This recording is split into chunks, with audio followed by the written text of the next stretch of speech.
क्या आपको पता है कि अंग्रेज पहली बार भारत कब और क्यों आए थे? कैसे उसका पूरे भारत पर राज हो गया? आइए जानते हैं। 16वीं सदी में भारत को सोने की चिड़िया कहा जाता था। इसके पीछे वजह थी कि दुनिया के कुल उत्पादन का 1/4 माल सिर्फ भारत में तैयार होता था। दिल्ली में तब मुगल बादशाह जलालुद्दीन मोहम्मद अकबर की हुकूमत थी।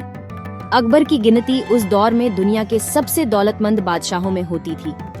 यहाँ तक कि चीन में भी उससे अमीर कोई बादशाह नहीं था। वहीं उसी दौर में ब्रिटेन गृह युद्ध से जूझ रहा है। उस समय ब्रिटेन की पूरी अर्थव्यवस्था खेती-बाड़ी पर निर्भर थी और दुनिया के कुल उत्पादन का महज 3% माल वहाँ तैयार होता था।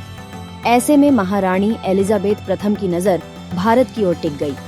तब यूरोप की प्रमुख शक्तियां पुर्तगाल और स्पेन व्यापार में ब्रिटेन को पीछे छोड़ चुकी थी।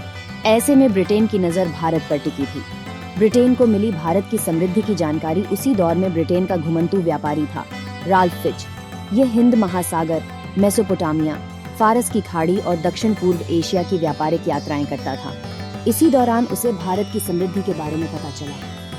राल्फ फिच की ये यात्रा इतनी लंबी थी कि ब्रिटेन लौटने से पहले उन्हें मृत मानकर उनकी वसीयत को लागू कर दिया गया था। जब वह अपने देश पहुंचे तो उनका सब कुछ खत्म हो चुका था और वह भारत के साथ व्यापार करने के लिए कंगाल हो चुके थे।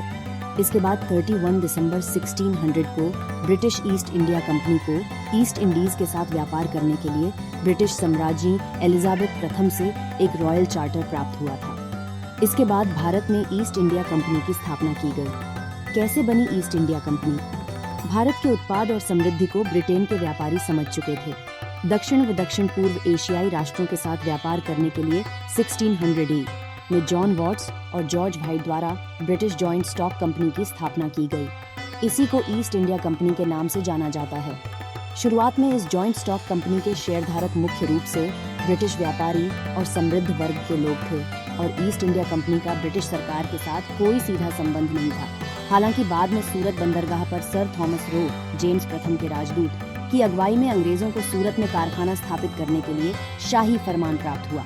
इसके बाद ईस्ट इंडिया कंपनी को मद्रास में अपना दूसरा कारखाना स्थापित करने के लिए विजयनगर साम्राज्य से भी इसी प्रकार का शाही फरमान प्राप्त हुआ था। उस दौर में भारत में कई और देशों की भी व्यापारिक कंपनियां मौजूद थीं, लेकिन ब्रिटेन ने कूटनीति से इन कंपनियों को भारत से खदेड़ दिया।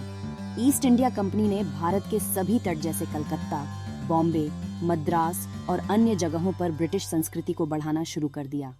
उस दौर में अंग्रेज रेशम, नील, कपास, चाय और अफीम का व्यापार करते थे।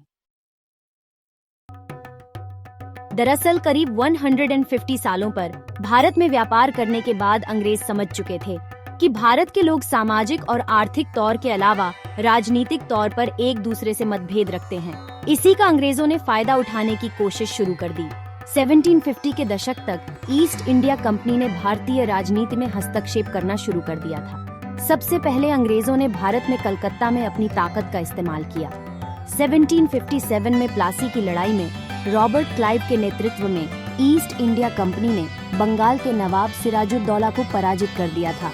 इसी में जीत मिलने के साथ ही भारत में ईस्ट इंडिया कंपनी का शासन स्थापित हो गया था। भारत कलकत्ता ही भारत की राजधानी था। हालांकि भारत के लोगों को भी धीरे धीरे ईस्ट इंडिया कंपनी के सोच समझ आनी शुरू हो गई थी। जब ईस्ट इंडिया कंपनी अपना अधिकार बनाने लगी तो 1857 के पहले स्वतंत्रता आंदोलन या 1857 के विद्रोह को देखा गया। इसी के ठीक एक साल बाद 1858 में भारत में ईस्ट इंडिया कंपनी के शासन का अंत हो गया था। अंग्रेजों ने भारत से ईस्ट इंडिया कंपनी की विदाई कर दी और ब्रिटिश क्राउन का भारत पर सीधा नियंत्रण हो गया।